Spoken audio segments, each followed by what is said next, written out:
ఉన్నటువంటి రాష్ట్ర నియోజకవర్గం మన మాచర్ల నియోజకవర్గం. ఈ వర్గంలో మనం అందరం కూడా ఒడ్డలందరూ కూడా ఏకమయ్యి ఈ మన ఒడ్డల ఓబన్న యొక్క జయంతిని జరుపుకోవడం చాలా సంతోషదాయకంగా ఉంది.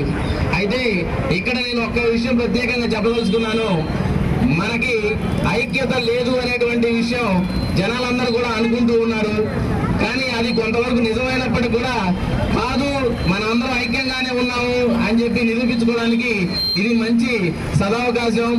ఈ అవకాశాన్ని మనం అందరం కూడా ఉపయోగించుకొని ఇదే విధంగా మన ఐక్యతను చాటుకుంటూ ముందుకు వెళ్ళాలని, ఇంకా ఈ ఐక్యతను కొనసాగించి మనం చట్టసభల్లో సీటు సాధించే విధంగా మన ఐక్యతని చాటుకోవాలని చెప్పేసి, ఇంకా ఐకమత్యం కొనసాగించాలని చెప్పేసి నేను ఈ సభాముఖంగా మీ అందరినీ కూడా పేరు పేరున కోరుకుంటున్నాను. మనం ఐక్యంగా ఉండలేదు అని చెప్పేసి ఒక చిన్న మెసేజ్ పబ్లిక్ లోకి వెళ్ళిపోతుంది. ఇక్కడ మనం గుమిగుండి అందరం కూడా బావా అని, మామ అని, బాబాయ్ అని, అబ్బాయి అని పిలుచుకునే వరుసలు ఉన్నటువంటి మనం ఐక్యంగా ఎందుకు ఉండలేకపోతున్నాం అనేటువంటి విషయాన్ని మనం అందరం కూడా ఒకసారి ఆత్మ పరిశీలన చేసుకోవాలి. ఎందుకంటే ఇక్కడ ఉన్నటువంటి వాళ్ళు నడిపించే నాయకుడు అనేవాడు కరెక్ట్ గా లేడు అనేటువంటి ఇక్కడ మనకి క్లియర్ గా వ్యక్తమవుతున్నటువంటి విషయం. నిన్నటికి నిన్న ఏం జరిగిందంటే మాచర్లపట్నంలో 5వ తారీఖు 4వ అంతస్తు నుంచి పనిచేస్తూ ఒక మేషన్ కార్మికుడు కింద పడి చనిపోయాడు. ఆ చనిపోయిన విషయాన్ని వేరే కులస్తుడు, మనోడు కాదు, చనిపోయినటువంటి అతన్ని హాస్పిటల్ తీసుకెళ్లి పోస్ట్ మార్టం రూమ్ లో వేసి అక్కడి నుంచి వాళ్ళ కొడుకు భార్య పోలీస్ స్టేషన్కి వెళ్ళి కంప్లైంట్ ఇచ్చారు, ఇట్లా సంగతి ఇలా జరిగింది అని చెప్పేసి. అయితే అవతల పార్టీ వచ్చి ఒక 20,000 మట్టి ఖర్చులు ఇస్తాము అని చెప్పి వాళ్ళు చేతులు దులుపుకునే ప్రయత్నం చేశారు. అయితే అవి నా గుర్తు అని చెప్పేసి ఆ కొడుకు బయటికి వెళ్ళి వాళ్ళ కులస్తులందరికీ కూడా చెప్పి వాళ్ళందరూ కూడా ఒక 100 మంది పోలీస్ స్టేషన్ ని ముట్టడిచ్చి అక్కడికి పంచాయతీ కూర్చోబెడితే అందులో నా మిత్రుడు ఒకడు ఉన్నాడు. నా కబురు చేస్తే ఏం చేయాలి అని చెప్పేసి అంటే నేను వెళ్ళి దానికి సంబంధించిన చిన్న సలహా చెప్పడం జరిగింది.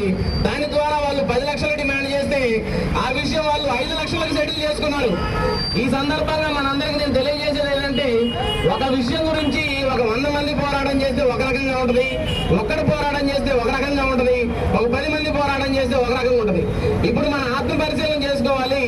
ఏదన్నా సంఘటన మనం జరిగినప్పుడు మన వెనక వచ్చేటువంటి ఒక 10 మంది సభ్యులు ఉన్నారా అని చెప్పేసి నేను మా అందరూ కూడా అడుగుతున్నాను. ఒక 10 మంది సభ్యులు మీ వెనకాల వచ్చే వాళ్ళు ఉన్నారా? మనం ప్రతినిత్యం కూడా చేస్తున్నటువంటి పనులు కూడా ప్రతిదీ ప్రమాదకరమైన పనే. బిల్డింగ్లు కట్టడం, దానికి సరైనటువంటి ఎక్కడానికి మెట్లు వగేరా ఉండవు, గుంతలు తీయడం, ఆ గుంత ఎప్పుడు కోలుతుందో ఎంతసేపు కోలుతుందో అర్థం కాని పరిస్థితి. అదేవిధంగా బిల్డింగ్లు కూడా పడడం, పడగొట్టేటప్పుడు ఏ గోడ పడుతుందో అర్థం కాని పరిస్థితి. అట్లాంటి సందర్భాల్లో ఏదైనా ప్రమాదం జరిగితే నీవు, నీ కొడుకు, నీ భార్య ఏడవడం తప్ప నీ పక్క పట్టించుకునేటువంటి వాళ్ళు నాదులు లేరు. ఈ సందర్భంలో మన అందరం కూడా ఐక్యంగా ఉండాల్సిన అవసరం ఎంతైనటువంటి ఉంది.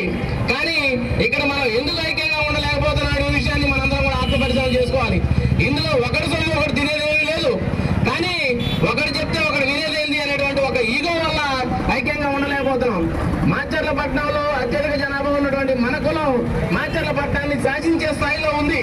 కానీ కేవలం ఐక్యత లేనటువంటి కారణంగా ఈ మన దీన పరిస్థితిలో ఉండాల్సి వచ్చింది. కాబట్టి మీ అందరూ నేను